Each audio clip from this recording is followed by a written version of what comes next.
जो व्यक्ति 17 सालों तक भारत का प्रधानमंत्री रहा हो, उससे सिर्फ इस बात पर नफरत की जाए कि उनकी लचर कूटनीति के चलते भारत ने जम्मू कश्मीर जैसे मसले को हल्के में लिया, जिसके चलते भारत ने पिछले कई दशकों तक बहुत कुछ झेला। हम नेहरू से इस बात पर नफरत करें कि अगर वो पटेल को आगे कर उन्हें प्रधानमंत्री बनने देते तो शायद देश की तस्वीर कुछ और होती।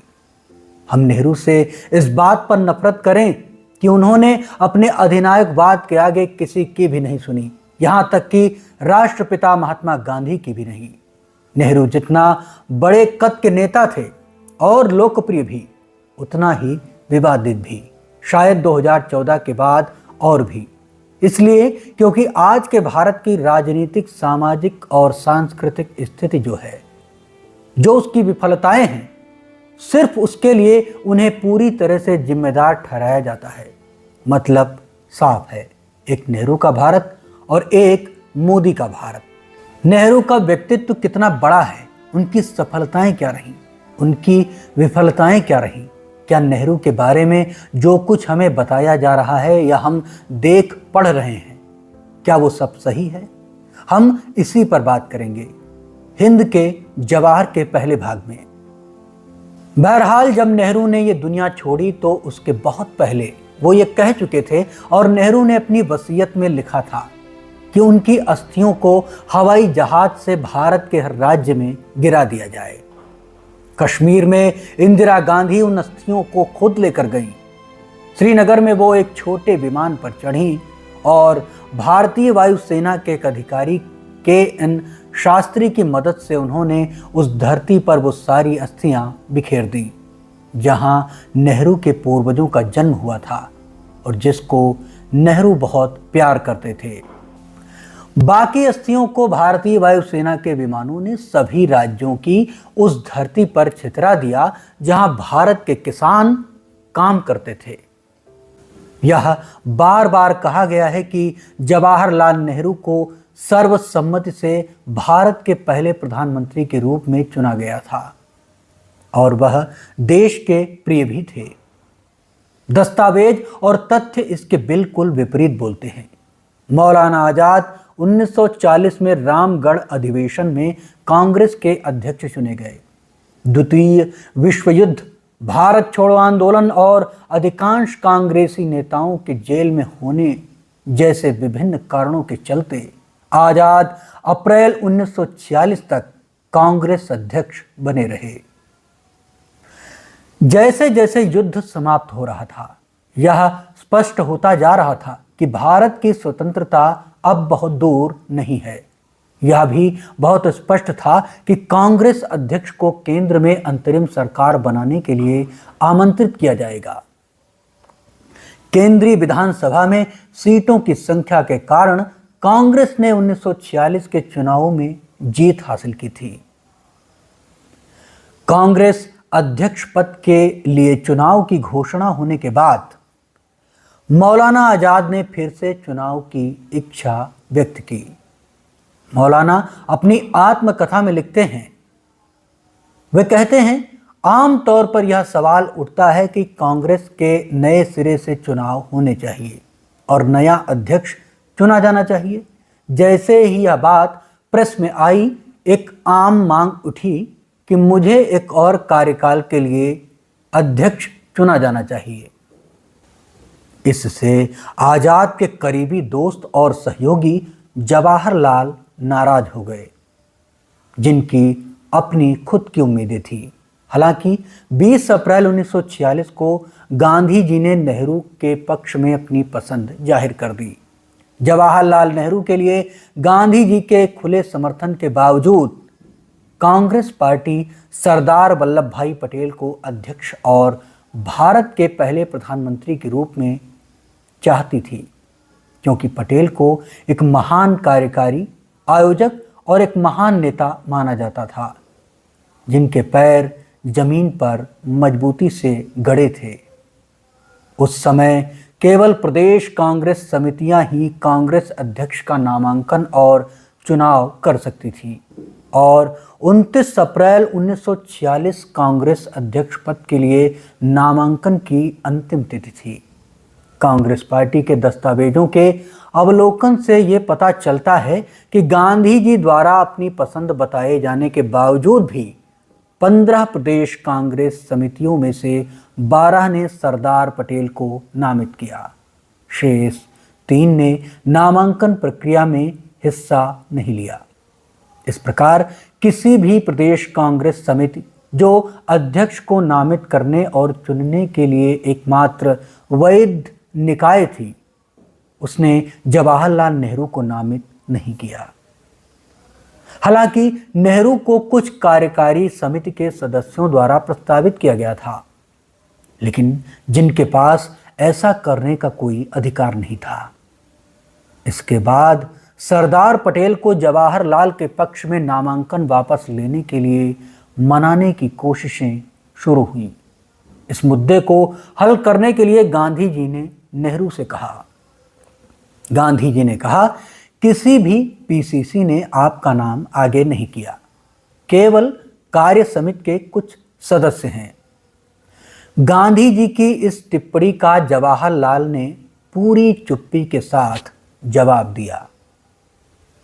एक बार जब गांधी जी को सूचित किया गया कि जवाहरलाल दूसरा स्थान नहीं लेंगे, तो उन्होंने पटेल को हटने के लिए कह दिया।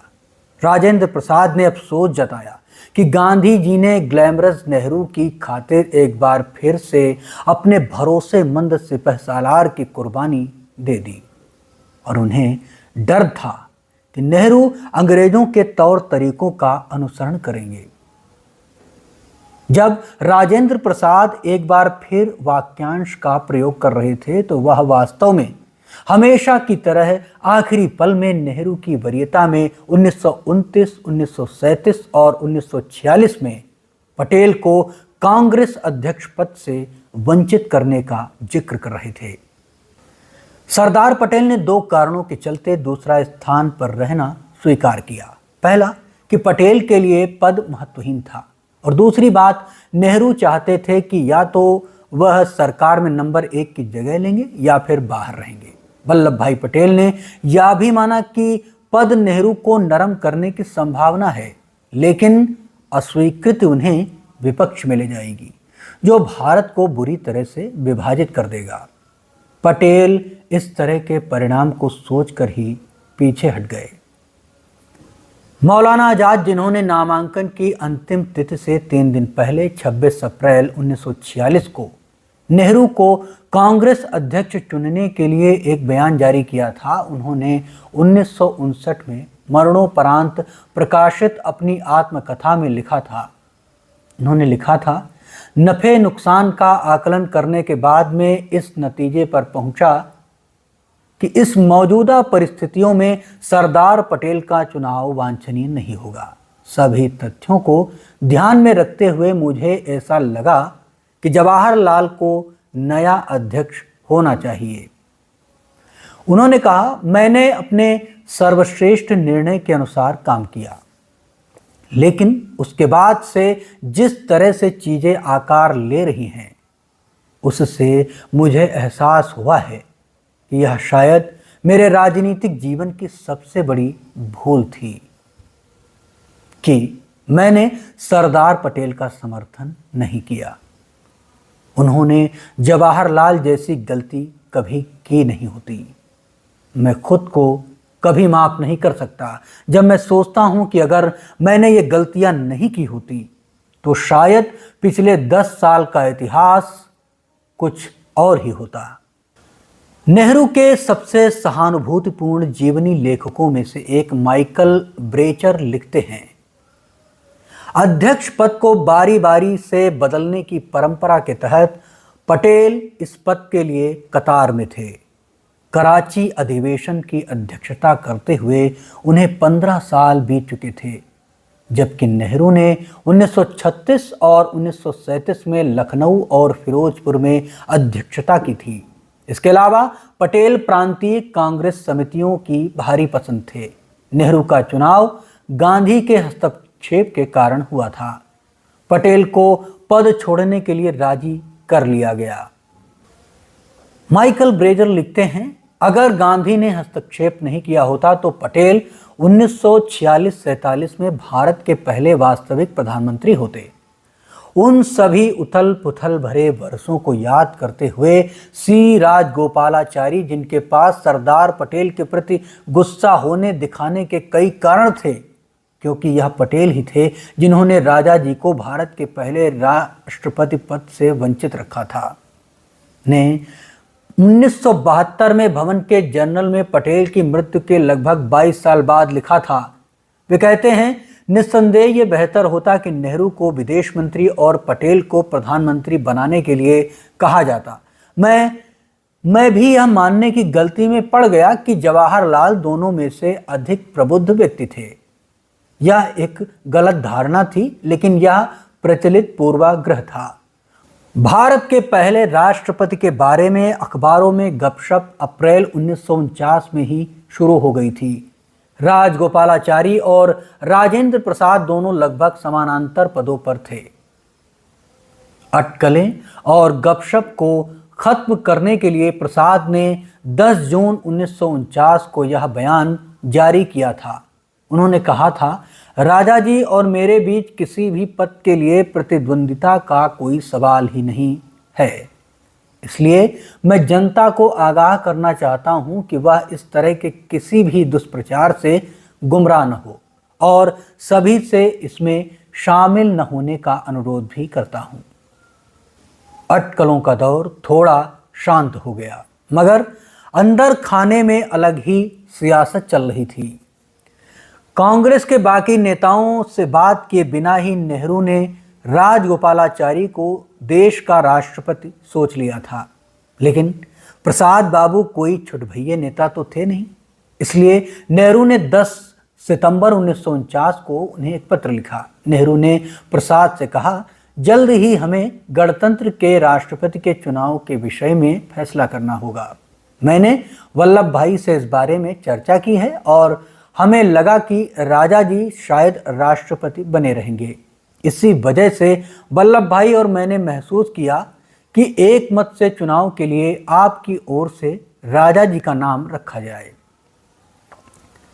प्रसाद को नेहरू के उस पत्र से बड़ी ठेस पहुंची। वह हैरान थे कि नेहरू और पटेल उन्हें डिक्टेट कर रहे हैं, यानी उन्हें आदेश दे रहे हैं। प्रसाद ने 11 सितंबर 1949 को जो जवाब लिखकर भेजा उसे पटेल को भी भिजवाया। इसमें प्रसाद ने लिखा, इस पत्र की लंबाई के लिए क्षमा कीजिए, मैं और सम्मानजनक विदाई चाहता था। पटेल भी हैरान थे कि नेहरू ने जब उनसे बात नहीं की तो उनका नाम क्यों घसीट लिया। नेहरू ने उसी दिन प्रसाद को खत भेजा। नेहरू ने कहा, जो मैंने आपको लिखा उसका वल्लभ भाई से कोई लेना देना नहीं है। मैंने बिना वल्लभ भाई का संदर्भ दिए या उनका नाम लिए खुद से वह सब लिखा था। वल्लभ भाई इस बारे में कुछ नहीं जानते। मैं बेहद क्षमा प्रार्थी हूँ यदि मैंने आपको ठेस पहुँचाई है या यह महसूस कराया कि आपको सम्मान देने में मुझसे कमी रह गई। नेहरू का मानना था कि बतौर गवर्नर जनरल राजा जी पहले से बड़े कूटनीतिक प्रतिनिधि मंडलों की अगवानी के प्रोटोकॉल की बारीकियां जानते हैं। नेहरू ने लिखा, राजा जी को प्रोटोकॉल की इन बारीकियों का अभ्यस्त होने में थोड़ा समय लगा है। बदलाव का मतलब होगा कि इन प्रक्रियाओं से फिर गुजरना पड़ेगा। इन वजहों से मैंने सोचा कि राजा जी ही बने रहें। नेहरू और प्रसाद दोनों ही अपनी चिट्ठियों की एक प्रति पटेल को भिजवाते रहे। नेहरू 6 अक्टूबर को ब्रिटेन और अमेरिका के लिए रवाना होने वाले थे। वह चाहते थे कि जाने से पहले राजा जी के पक्ष में फैसला हो जाए। उन्होंने अपना प्रस्ताव संविधान सभा के कांग्रेस दल के सामने रखने का फैसला किया। पटेल ने रोकने की कोशिश की, मगर नेहरू नहीं माने।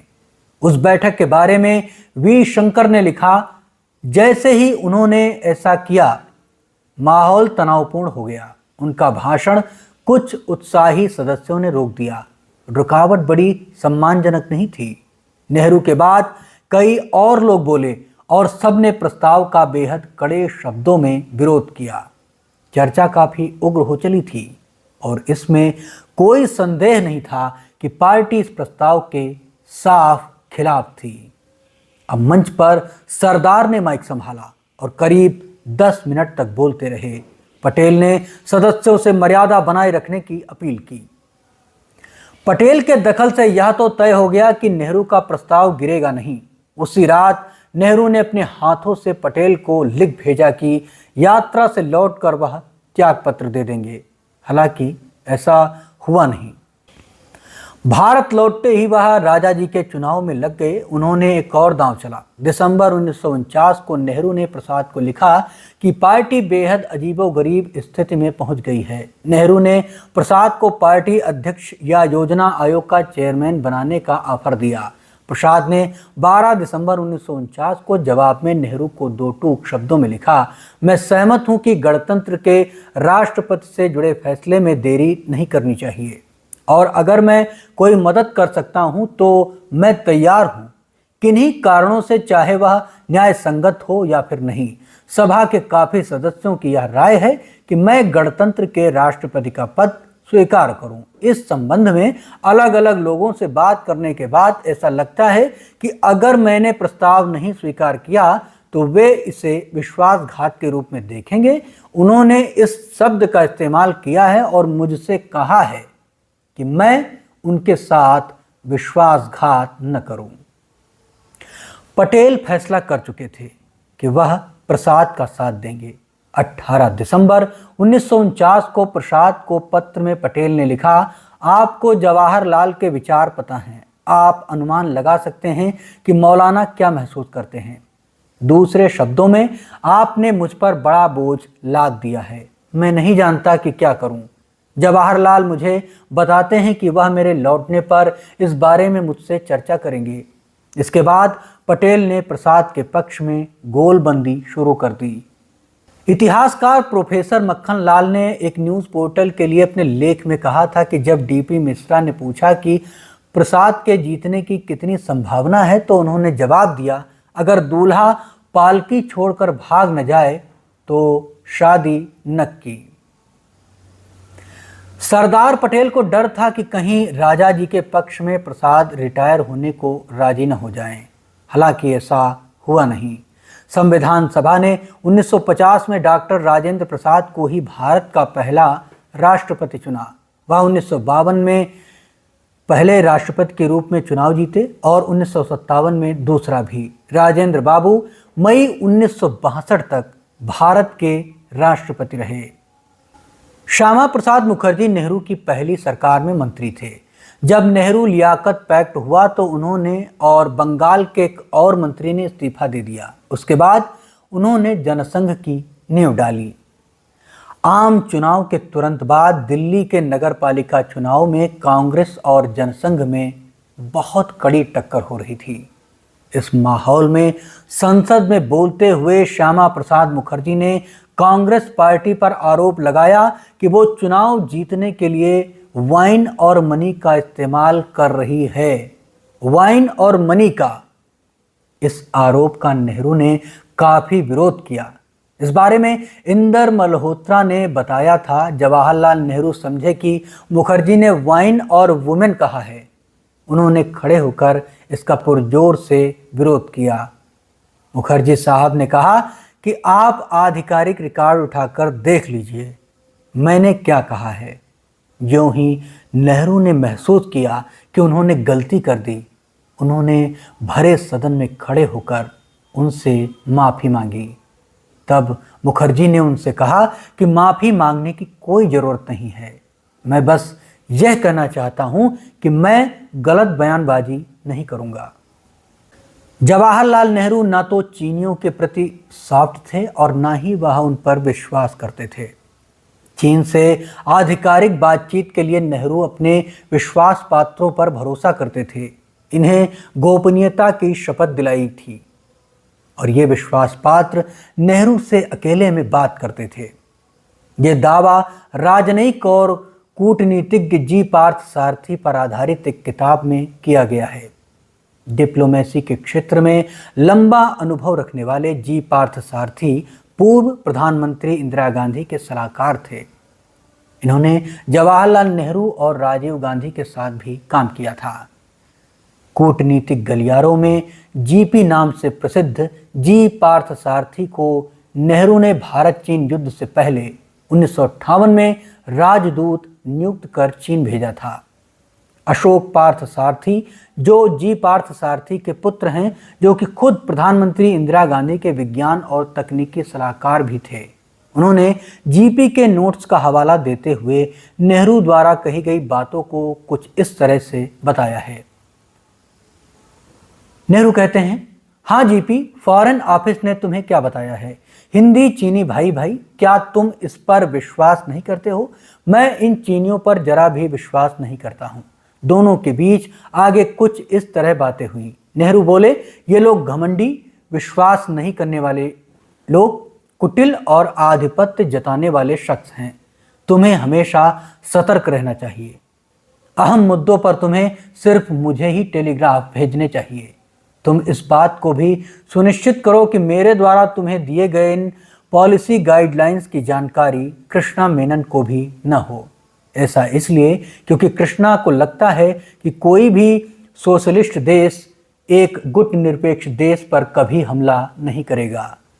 हालांकि कृष्णा तुम्हारा और मेरा तीनों का दुनिया के बारे में एक ही नजरिया है, साम्यवादी गुटनिरपेक्ष और सोवियत यूनियन एवं दूसरे सोशलिस्ट देशों के साथ गहरे संबंध। नेहरू परिवार के कुछ करीबियों का मानना है कि जवाहरलाल पर कमला नेहरू का काफी प्रभाव था। 1 अगस्त 1899 को जन्मी कमला का विवाह जवाहरलाल से 1916 में हुआ था। कमला भी कश्मीरी ब्राह्मण परिवार से आती थी। शादी के वक्त उनकी उम्र 17 और जवाहरलाल की 26 साल थी। 28 फरवरी 1936 को महज 37 साल की उम्र में उनका क्षय रोग के कारण देहांत हो गया। जवाहरलाल और कमला का पहला बच्चा एक लड़का था, जिसका जन्म के कुछ साल बाद ही निधन हो गया था। नेहरू दंपति की एकमात्र जीवित संतान इंदिरा गांधी थी, जो देश की पहली महिला प्रधानमंत्री बनी। जवाहरलाल नेहरू की बहन विजयलक्ष्मी पंडित ने अपनी किताब the scope of happiness A personal memoir में लिखा है कि कमला नेहरू ने जवाहरलाल के वैचारिक परिवर्तन में अहम भूमिका निभाई थी। विजयलक्ष्मी पंडित ने लिखा है, उसने गांधी के आत्मत्याग के दर्शन को बहुत गंभीरता से लिया था। उसने जवाहर से क्रांतिकारी रुख त्याग कर अपनी जीवन शैली बदलने का अनुरोध किया। कमला ने महात्मा गांधी के कई आंदोलनों में बढ़ चढ़कर हिस्सा लिया था। विदेशों से सामान का बहिष्कार और इलाहाबाद में शराबबंदी जैसे आंदोलनों में कमला नेहरू महिला जत्थे की अगली कतार में रहती थी।